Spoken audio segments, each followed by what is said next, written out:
First contact. The void between stars was silent as always, but something about this particular silence unsettled Commander Talia Rin.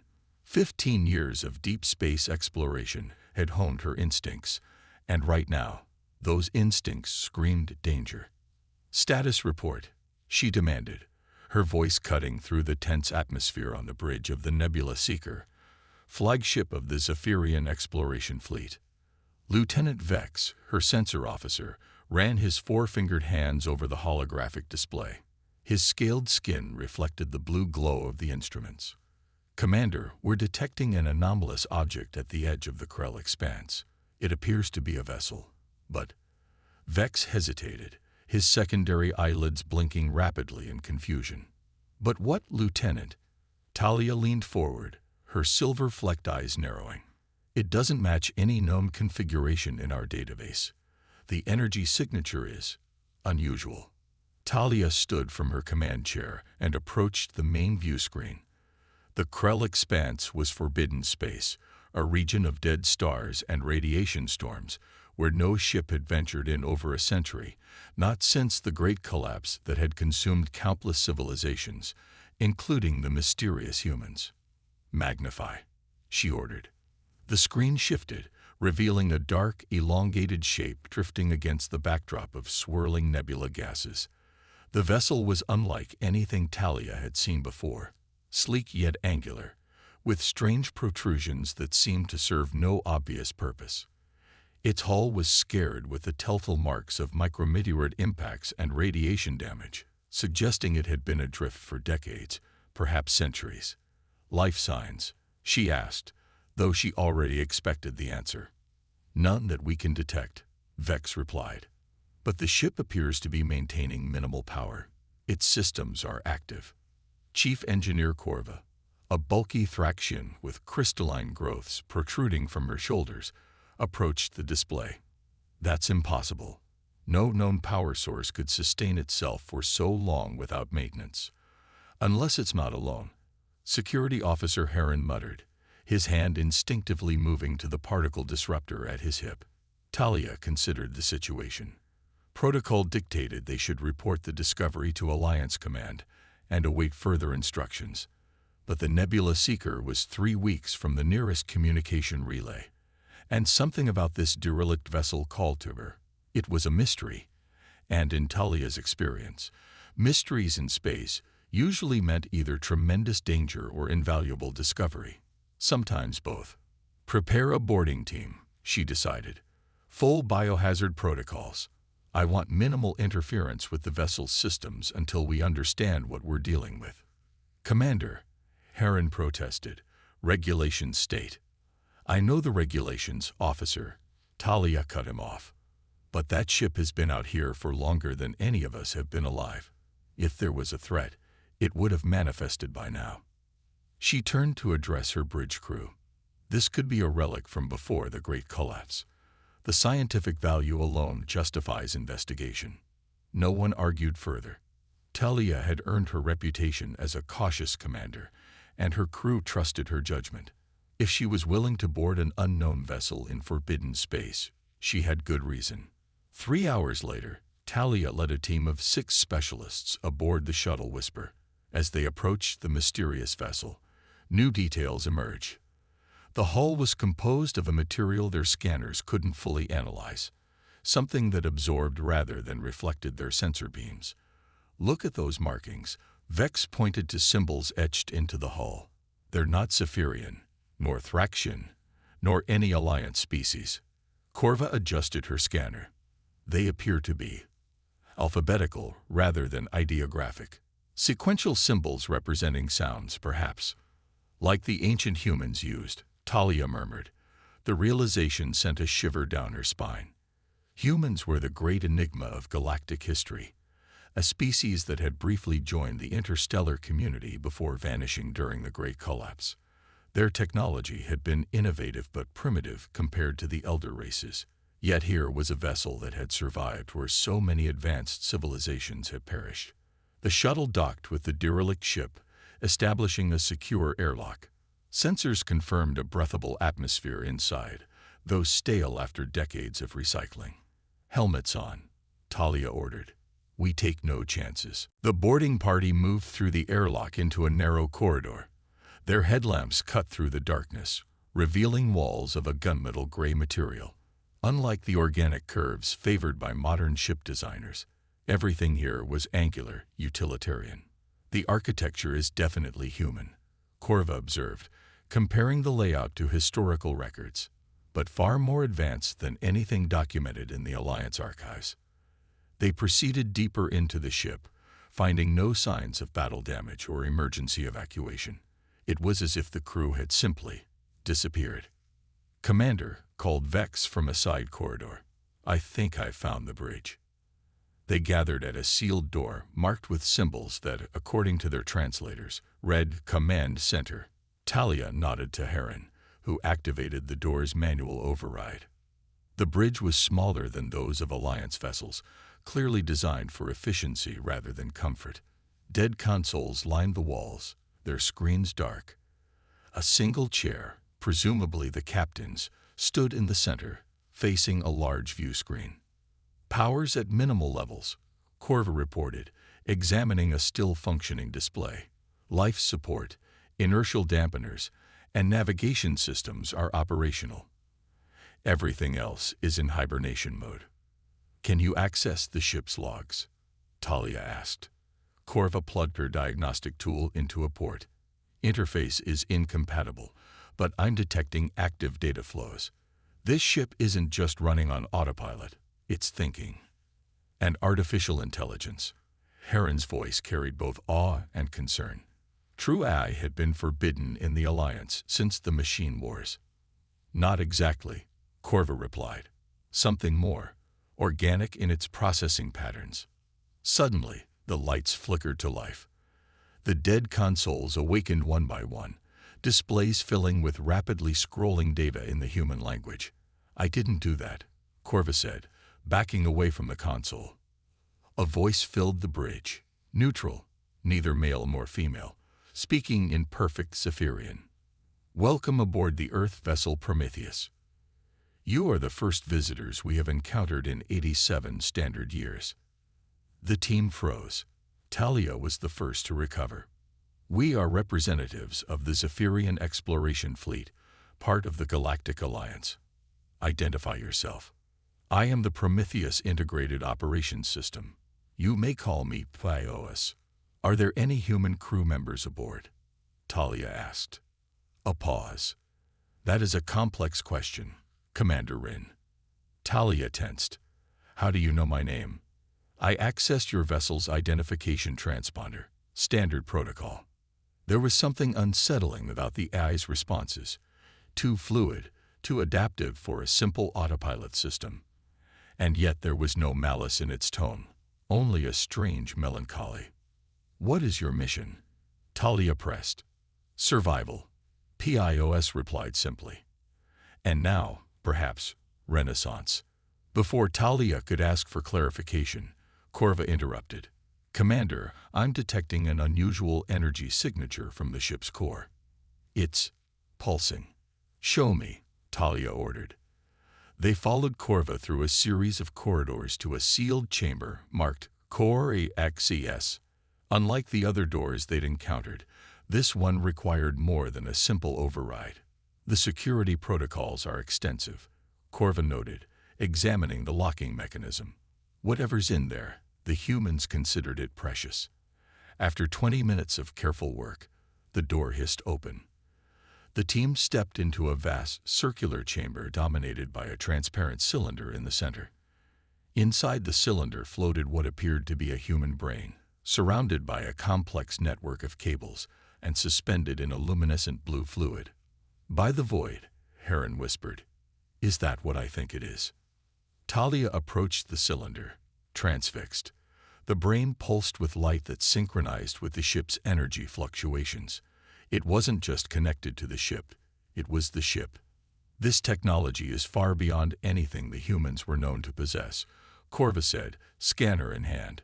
"It's a biological synthetic interface unlike anything in Alliance records." "It's more than that," Talia replied softly. Something about the pulsing light triggered a memory from her xenobiology studies. This isn't just a brain used as a processor. The patterns of activity. This is a consciousness. As if in response to her words, the lights in the chamber dimmed, and a holographic projection materialized before them. It showed a human male, tall and thin with dark skin and close-cropped silver hair. His image flickered slightly, but his eyes were sharp, focused, seeming to look directly at Talia. "Commander Rin," the hologram said, "I apologize for the dramatic introduction, but I needed to assess your intentions before revealing myself." Talia's hand moved instinctively to her weapon. "Who are you?" The hologram smiled sadly. "My name is Dr. Marcus Vega. I am the chief scientist of the Prometheus mission. What you see in that chamber is me, or rather, what remains of me." "How is this possible?" Corva asked. "The neurological complexity required for consciousness transfer was once thought impossible, yes." Dr. Vega nodded. "We achieved it out of necessity, not choice. The Prometheus was humanity's last hope, a vessel carrying the digitized consciousness of Earth's final survivors." Talia looked from the hologram to the pulsing brain and back again. Final survivors. The Alliance records indicate humans simply withdrew from galactic affairs during the Great Collapse. Dr. Vega's expression darkened. "Is that what the histories say? How convenient for those who abandoned us." "What really happened?" Talia asked, sensing she was on the verge of a discovery that would rewrite galactic history. "The Great Collapse, as you call it, was no natural disaster. It was an extinction event, targeted, deliberate. Earth was not the only victim, but we were among the first." The hologram paced, a remarkably human gesture for a digital consciousness. "When we realized what was happening, we launched the Prometheus and 12 other vessels, each carrying thousands of digitized human minds." "Thousands," Vex exclaimed. "Where are they?" "In storage. Dormant." Dr. Vega gestured to the walls. "I remained conscious to guide the ship, to find a safe haven where humanity could be reborn." "And the other vessels?" Talia asked. "Unknown. We lost contact in the first years. I may be the last." The implications were staggering. Not just a derelict ship, but a vault containing an entire civilization in stasis, guided by a single consciousness that had remained vigilant for nearly a century. "Why have you revealed yourself to us now?" Talia asked. Dr. Vega's hologram approached her, stopping just out of arm's reach. "Because the Prometheus is failing. My consciousness is stable, but the systems sustaining the others are degrading. Without intervention, they will be lost within a decade." He looked directly into Talia's eyes. "I've watched your alliance grow from the ashes of the collapse. I've monitored your transmissions, studied your development. You're not perfect, but you've created something stable, something that might endure." "You want our help," Talia realized. "I want a future for my people," Dr. Vega corrected. "Whether that's with your alliance or elsewhere depends on you." Before Talia could respond, Heron's communicator chirped. "Commander, we're receiving an urgent transmission from the Nebula Seeker. Alliance patrol vessels have entered the system. They're demanding we explain our presence in forbidden space." Talia looked at Dr. Vega's hologram. "It seems we have a decision to make." "No, Commander," the hologram replied. "You have a decision to make. Will you report what you found here? Or will you help me save what remains of humanity?" The weight of the question hung in the air as Talia considered the brain pulsing gently in its cylinder, a single human consciousness that had maintained its vigil for nearly a century, keeping alive the hope that someday, somehow, humanity might live again. "This changes everything," she whispered. For the first time, Dr. Vega's hologram smiled. "That's what we humans do best, Commander. We change things."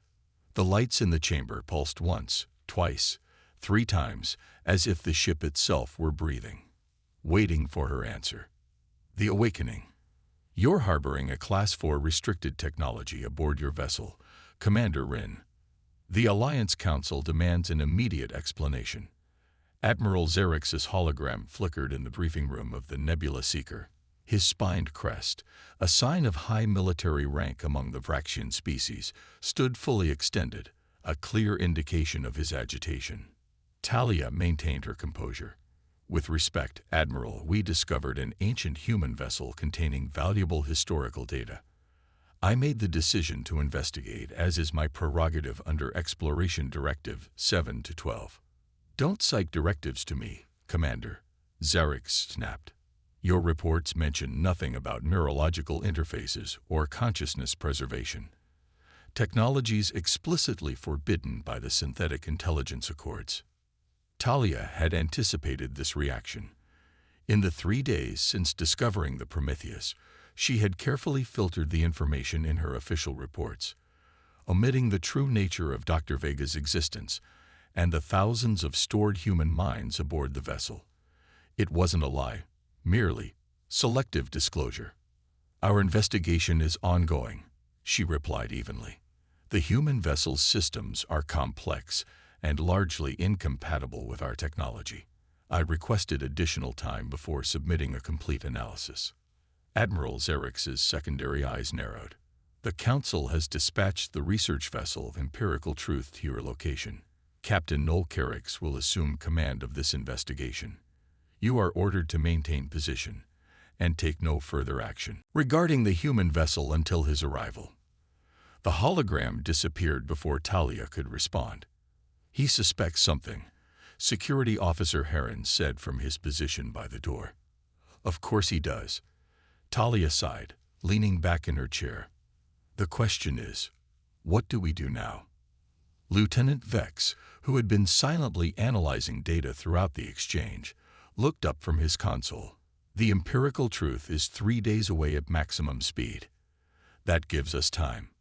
"Time for what?" Corva asked, her crystalline growths twitching nervously. "To defy direct orders from Alliance Command." Talia stood and paced the length of the briefing room. She had sworn an oath to the Alliance, had dedicated her life to its principles of knowledge and cooperation. But those principles seemed hollow when confronted with the reality aboard the Prometheus, an entire civilization preserved against impossible odds, now threatened by fear and politics. "I need to speak with Dr. Vega again," she decided. An hour later, Talia stood alone in the core chamber of the Prometheus. She had dismissed her security detail, needing the privacy this conversation required. Dr. Vega's hologram materialized, its resolution improved since their first meeting. The ship had diverted additional power to the projection systems, creating an image so lifelike Talia could almost believe the man standing before her was flesh and blood.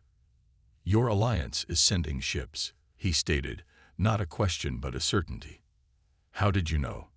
"Your vessel's communications are primitive by comparison to what I once knew. Intercepting and decrypting them requires minimal effort." Talia should have been alarmed by this casual admission of espionage, but instead found herself impressed. "Then you understand my dilemma. You've concealed crucial information from your superiors," Dr. Vega observed. "That suggests you've already chosen a side." "I haven't chosen anything," Talia countered. "I need to understand what I'm dealing with before I can make that decision." The hologram nodded, then gestured. The chamber darkened, and suddenly Talia was surrounded by stars, a holographic representation of the galaxy, but with strange dark patches scattered throughout. 87 years ago, these dark regions didn't exist, Dr. Vega explained. They appeared suddenly, expanding outward from the galactic core. "The dead zones," Talia whispered. Every spacefarer knew of them. Regions where stars simply stopped shining, where no signals emanated, where ships entered and never returned. Your Alliance believes they're natural phenomena, space-time anomalies perhaps, or the aftermath of supernova chains. Dr. Vega waved his hand, and the hologram zoomed in on one particular dark patch. "They're not. They're consumed zones, devoured by something ancient and patient." The hologram shifted again, showing a world Talia didn't recognize. It was beautiful. Blue oceans, green continents, white clouds swirling in its atmosphere. "Earth," Dr. Vega said softly. my home. The image changed, showing the same planet surrounded by ships of unfamiliar design, sleek, almost organic in appearance. They came without warning. No demands, no communication of any kind. Dr. Vega's voice remained steady, but Talia could hear the undercurrent of grief. Our most advanced weapons couldn't penetrate their shields. Our fastest ships couldn't escape their pursuit. The holographic Earth darkened, shadows spreading across its surface like ink in water. They didn't destroy the planet. They consumed it. Energy, matter, information, all absorbed. We later discovered they had done the same to 17 other civilizations before reaching us. Who were they? Talia asked, transfixed by the horrifying spectacle. We never learned their true name. We called them the Void. They appeared to be biomechanical, with technology centuries beyond our own. They showed no interest in communication or negotiation. The hologram expanded again, showing the galaxy with the dark patches growing larger. We realized quickly that conventional evacuation was impossible. The Void intercepted and consumed every ship that tried to flee. So we developed an alternative approach, preserving human consciousness digitally, encoded in quantum matrices that could be transmitted or stored. The scene changed to show a laboratory where humans worked feverishly around equipment Talia didn't recognize. We built 13 arcs, each carrying thousands of stored consciousnesses. The plan was to scatter them across the galaxy, hoping some would find safe haven far from the Void's expansion. And you volunteered to remain awake, Talia surmised. To guide the ship. Dr. Vega's expression grew distant. Someone had to. The process was imperfect. Early transfers resulted in significant personality fragmentation. I was among the last to undergo the procedure, benefiting from improvements in the technology. How many minds are stored aboard this vessel? 4,327. Scientists, artists, children, a cross-section of humanity, preserved in the hope of eventual restoration. Talia processed this information slowly. The implications were staggering, not just for the Alliance, but for the galaxy itself. If Dr. Vega was right about the Void, the dark patches weren't simply dead regions, but an expanding threat. Your alliance has thrived because it expanded away from the galactic core, Dr. Vega continued. But the pattern of consumption is accelerating. By my calculations, the Void will reach Alliance space within 50 years. A chill ran down Talia's spine. If what you're saying is true, why keep it secret? Surely the Alliance would mobilize against such a threat. Would they? Dr. Vega's hologram approached her. Or would they react with fear? Quarantine the messenger. Seize our technology for their own purposes while discarding the precious cargo we carry. Before Talia could respond, the ship trembled slightly. What was that? She asked. Your Lieutenant Vex is attempting to access the secondary memory cores, Dr. Vega replied calmly. I've denied his request and sealed those sections. Talia activated her communicator. Vex, what are you doing? The lieutenant's voice came through, strained. Commander, I discovered a way to interface with the ship's archival systems. I thought I could extract historical data about Earth that might help our case with the Admiral. Without authorization. I'm sorry, Commander. The opportunity presented itself, and I returned to the Nebula Seeker immediately, Lieutenant. That's an order. Yes, Commander. Talia turned back to Dr. Vega's hologram. I apologize for my officer's actions. His curiosity is understandable. In his position, I might have done the same. The hologram flickered momentarily. However, his intrusion has triggered security protocols. The ship is now initializing defensive systems. Defensive systems. Talia repeated, alarmed. Can you override them?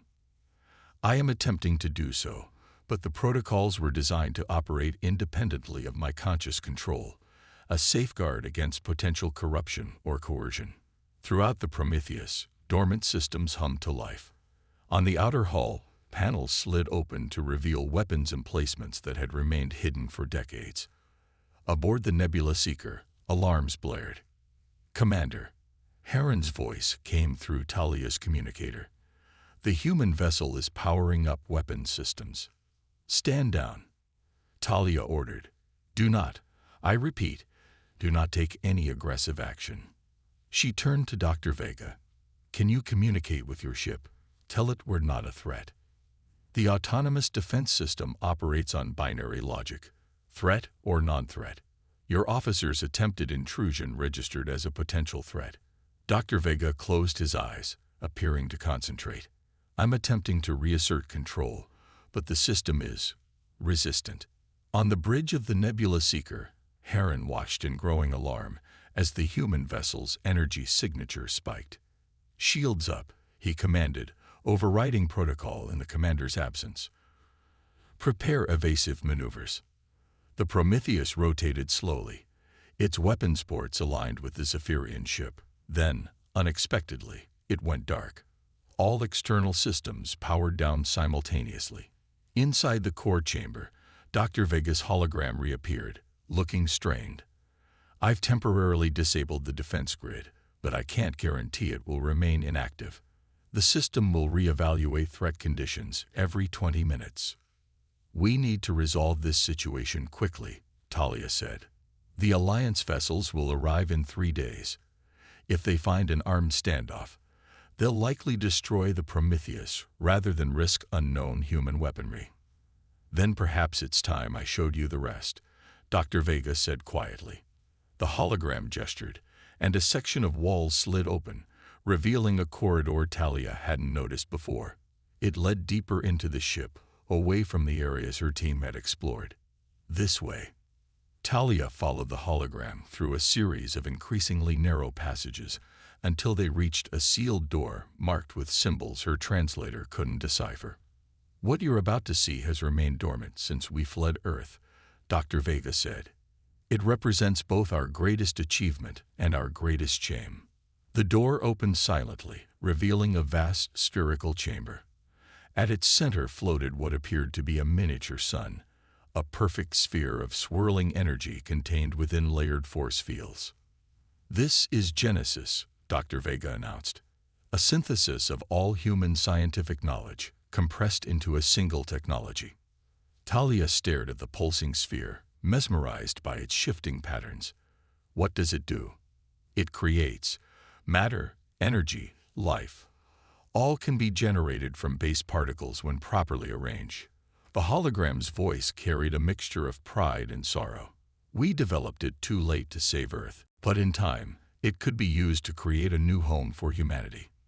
This technology, it violates fundamental laws of physics," Talia said, struggling to comprehend what she was seeing. "No, it operates within the laws, but with understanding your scientists haven't yet achieved." Dr. Vega's hologram moved closer to the sphere.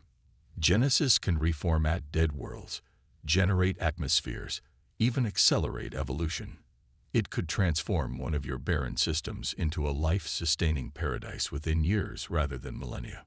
Or it could be weaponized," Talia realized, "used to destroy rather than create. Any sufficiently advanced technology carries that risk. The question is whether the potential benefits outweigh the dangers." Talia approached the sphere cautiously. "Why show me this now?" "Because time is running out, not just for the stored minds aboard this vessel, but for your alliance as well. The void continues to expand. When it reaches your territories, you'll need every advantage to survive." Before Talia could respond, her communicator beeped urgently. "Commander." It was Corva's voice, panicked. "Multiple ships have just dropped out of faster-than-light travel. They're not Alliance vessels." Dr. Vega's hologram flickered violently. "No, it can't be. Not now." "What's happening?" Talia demanded. Accessing external sensors, the hologram replied, its form stabilizing. 3 vessels, unknown configuration. They're scanning both ships with focused tachyon beams. A new holographic display appeared, showing 3 crescent-shaped vessels positioned in a triangular formation around the Prometheus and the Nebula Seeker. "Their design," Dr. Vega whispered, similar to those that attacked Earth. The void. Talia felt her blood run cold. Perhaps not the same entities, but the technology bears striking similarities. The hologram's expression hardened. Commander, you need to return to your ship immediately. The Prometheus must prepare for possible hostilities.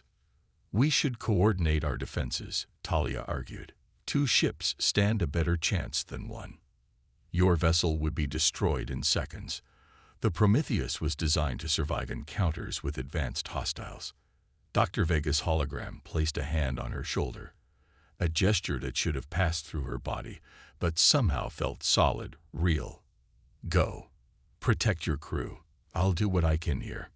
Talia hesitated, torn between duty to her ship and the growing conviction that the Prometheus and its precious cargo represented something worth protecting at all costs. How do I know you won't simply flee once I'm gone? Take Genesis and the stored mines beyond our reach. Because humanity has been alone for too long, Dr. Vega replied. Whatever happens next, we face it together or not at all. The ship shuddered as the first scanning beams intensified. They're attempting to penetrate our shields, Dr. Vega reported. Standard prelude to forced boarding. Talia made her decision. Open a secure channel to my ship. If these are the same beings that destroyed Earth, we need to share everything we know. For the first time, Dr. Vega's hologram smiled, a genuine expression that transformed his face. Perhaps there's hope for alliance between our peoples after all, Commander. As Talia rushed back toward the docking bay, the Prometheus began to change. Dormant systems awakened throughout the vessel, power redirected to defensive capabilities that had lain unused for decades. Within the core, the preserved human consciousness that was Dr. Marcus Vega expanded its awareness, preparing for a confrontation he had spent 87 years trying to avoid. The unknown vessels moved closer, their crescent shapes now clearly visible against the backdrop of stars. Whatever their purpose, whatever threat they posed, they would find that humanity, even reduced to a single conscious mind guiding an ancient vessel, would not go quietly into the void. Not this time.